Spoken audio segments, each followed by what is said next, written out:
बिस्मिल्लाहिर्रहमानिर्रहीम, अस्सलाम वालेकुम। सिविल मिलिट्री तल्लुकात पे 6 सहाफ़ी और तजियाकार क्या कह रहे हैं उस पर बात करेंगे। डॉक्टर शाहिद मसूद साहब ने दावा किया है कि प्राइम मिनिस्टर पाकिस्तान इमरान खान साहब ने DGI की अपॉइंटमेंट की समरी पर दस्तखत कर दिए हैं, लेकिन साथ उन्होंने इमरान खान साहब के लिए खतरे की घंटी भी बजाई है। वो क्या है उस पर बात भी करेंगे और वो आपको सुनाऊंगा भी। आगाज़ करते हैं नजम सेठी साहब से। नजम सेठी साहब ये कहते हैं कि ISPR से नहीं बल्कि वज़ीर-ए-आज़म ऑफिस से ये खबर आनी चाहिए थी कि DGI की अपॉइंटमेंट कर दी गई है। साथ ही उन्होंने कहा कि जब ISPR का ट्वीट आया DGI की अपॉइंटमेंट के हवाले से तो उस पर इमरान खान साहब नाराज़ हो गए। उन्होंने कहा कि मैंने तो ये नाम ओके नहीं किया था और मैं ऑन बोर्ड नहीं था। उसके बाद उन्होंने कहा कि इमरान खान साहब ने नेशनल सिक्योरिटी कमेटी का इजलास बुलाया और उसमें इंतज़ार था कि देखा जाए कि DGI की सीट पर कौन होगा। तो जब देखा गया कि जनरल फैज़ साहब हैं तो फिर यही साबित हुआ कि मामला जो है वो तय नहीं पाया।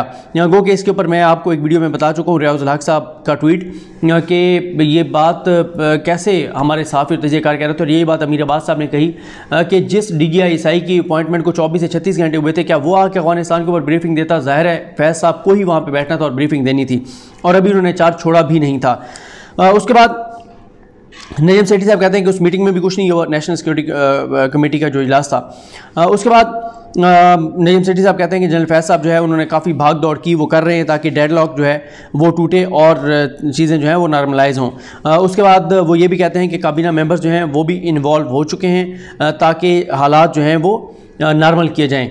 उसके बाद वो कहते हैं कि GHQ जो है वो ज़ाहिर है वो अब इतना आसान तो नहीं है कि ये तकर्री जो है इसको वापस ले और ट्वीट जो है जो वो कर चुके हैं वापस लें, क्योंकि नवाज शरीफ के मामले में भी उन्होंने जो ट्वीट वापस लिया था वो जो नोटिफिकेशन रिजेक्टेड वाला है, तो उन्होंने कहा कि उन्होंने ट्वीट तो वापस ले लिया था लेकिन नवाज शरीफ को माफ़ नहीं किया था और फिर जो नताइज आए थे वो सब ने देख लिए। वो कहते हैं नजम सेठी साहब कि जो भी इस अब कंप्रोमाइज़ होगा तो वो सिर्फ फेस सेविंग के लिए होगा। जो ज़ख्म लग गए हैं या लगाए गए हैं वो अब इतने जल्दी नहीं भरेंगे। फिर उन्होंने कहा कि एक ऑप्शन ये भी हो सकता है कि अभी जाके और जो है वो वहाँ पे पेशावर में ज्वाइनिंग दे दें, वो चार्ज संभाल लें जो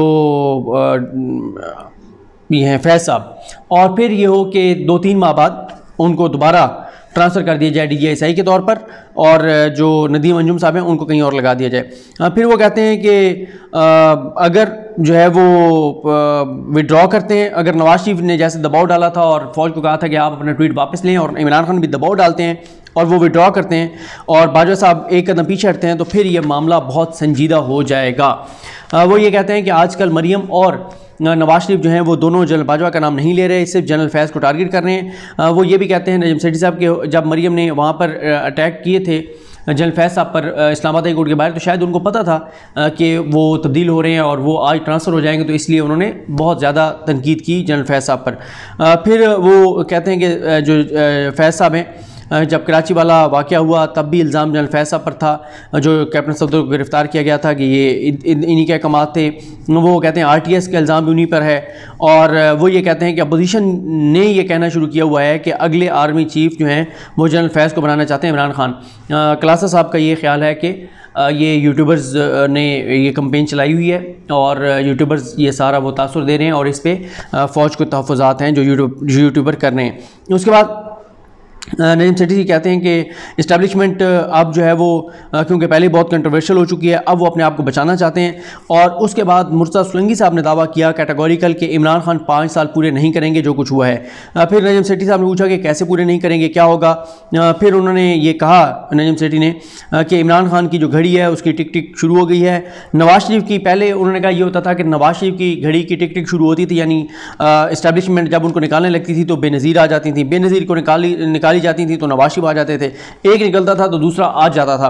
अब वो कहते हैं कि पीपल्स पार्टी रीजनल पार्टी बन चुकी है, मुस्लिम लीग नून को तोड़ने की तमाम कोशिशें नाकाम हो चुकी हैं, नून लीग दंदना रही है क्योंकि नवाज शरीफ और मरीम खड़े हुए हैं और नून लीग रिवाइव कर चुकी है और अगर इलेक्शन होते हैं तो नून लीग जो है वो क्लीन स्वीप करेगी और नवाज शरीफ ही यानी नून लीग ही दोबारा इक़्तिदार में आएगी। और वो कहते हैं कि इमरान खान भी ये बात जानते हैं कि इस्टेब्लिशमेंट के पास कोई ऑप्शन नहीं है, इसलिए वो इस्टेब्लिशमेंट को आंखें दिखा रहे हैं।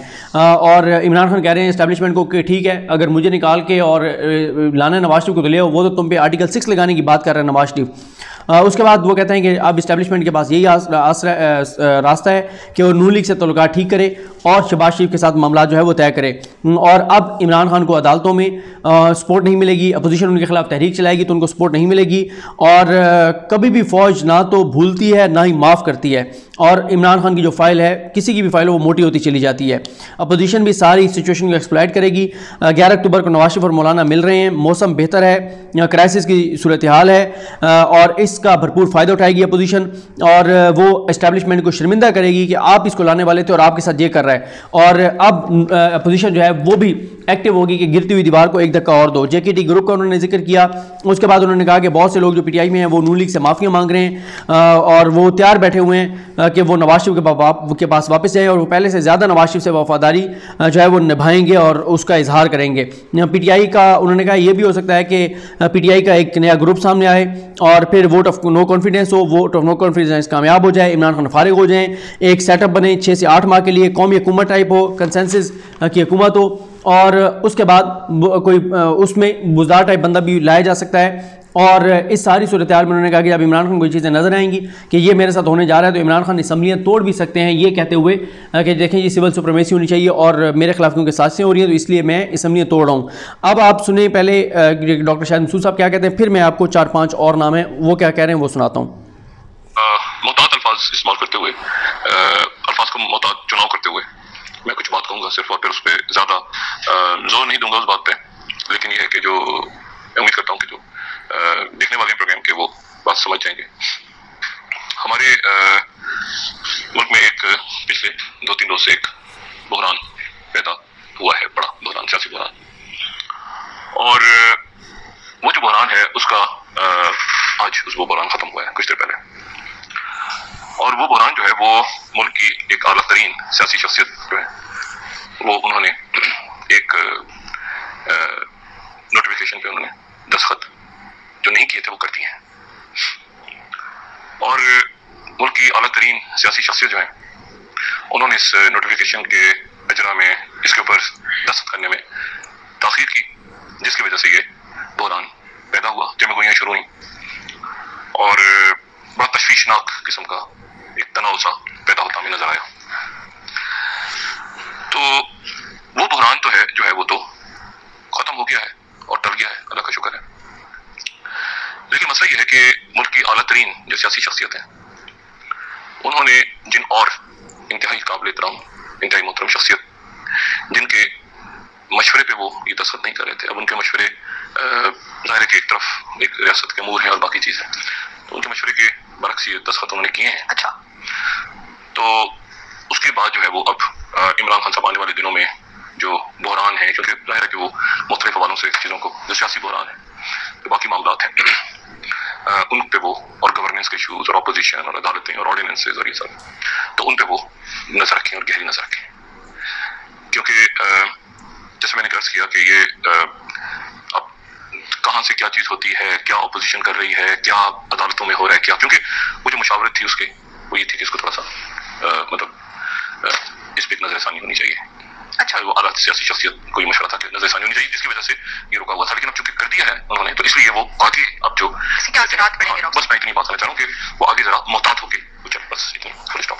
अच्छा, आगे आने वाले दिनों में अदालती मामला, बाकी सारे मामला उनसे वो मोहतात होकर आगे चले, बहुत मोहतात होकर चले, क्योंकि अब तक ऐसा हुआ नहीं है कि उन्होंने उस मुशावरत के खिलाफ, उस आला तरीन सियासी शख्सियत ने उस अहम मुशावरत के खिलाफ कोई कदम उठाया। पहला कदम है जो उन्होंने उठाया है, तो जब कदम उठाया है पहला, तो फिर उसके बाद फिर एहतियात जरूरी है। बहुत सी फील्ड्स में बहुत से मामलात को बहुत संभल के चलना जरूरी है। एक तो ये बात होगी।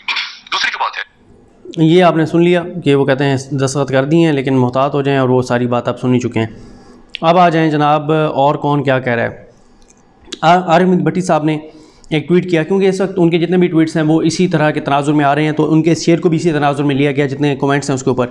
उन्होंने कहा कि तू है हर जाई तो अपना भी ये तौर सही, तू नहीं और सही, और नहीं और सही। अच्छा, उसके बाद आ जाए जनाब कामरान शाहिद साहब, वो कहते हैं कि कम ज़र्फ़ पर एहसान करो तो उसके शर से बचो। ये भी इसी तनाजुर में ट्वीट्स कर रहे थे सारे। और क्योंकि इस्लाम साफ़ी साहब ने भी ये कहा कि इमरान खान साहब के जो मोहसिन हैं यानी जनरल फैज़ और जनरल कमर जावेद बाजवा साहब उनको एम्बेरस करवा रहे हैं इमरान खान, और उनको ही टफ़ टाइम दे रहे हैं, यानी आर्मी चीफ़ को। ये एक और ट्वीट है जिसमें नया दौर जो है उसके ऊपर किया गया कि मौसम मोतदिल, मुल्की हालात बदतरीन और इस्टेब्लिशमेंट हुकूमत के दरमियान दरार, अपोजिशन सूरत हाल से फ़ायदा उठाने के लिए सब कुछ करेगी, नजम सेठी की खबर से आगे में। उसके बाद एजाज सईद साहब कहते हैं कि मंडे जो है वो फर्स्ट वर्किंग डे होगा अगले हफ्ते का, वो बहुत इंपॉर्टेंट होगा। उसके बाद आरिफ हमीद भट्टी साहब के ही ट्वीट्स हैं, वो कहते हैं कि गुज़िश्ता रात 4 अहम शख्सियात का मिशन रावलपिंडी नाकाम, या अल्लाह रहम फरमा। उसके बाद एक और उन्होंने ट्वीट किया कि गलत रास्ते पर चलने से ना सिर्फ दुश्वार रास्ता परेशानियों का बायस बनता है बल्कि मंजिल पर पहुंचना भी मुमकिन नहीं रहता। उसके बाद कमरान शाहिद साहब एक ट्वीट करते हैं, करंट अफेयर्स राइट नाउ, और एक वो शेर ट्वीट करते हैं, जिन पत्थरों को हमने अता की थी धड़कनें, उनको ज़बां मिली तो हम ही पर बरस पड़े। उसके बाद वो दोबारा एक ट्वीट करते हैं, कहते हैं कि trust once broken could not be restored if only breaks further, it only breaks further. ठीक है, कि जब एक बार जो है वो भरोसा टूट जाए तो वो दोबारा उस तरह नहीं बहाल होता, और बल्कि ये मज़ीद जो है वो भरोसा और एतमाद जो है वो टूटता है। तो ये मैंने आपको कुछ नाम बताए, उनके एनालिसिस बताए। नेक्स्ट वीडियो में कुछ और चीज़ों पर बात करेंगे। मुझे अपनी दुआ में याद रखें। लखनी हम सब कामिल नासरो। अल्लाह हाफ़िज़।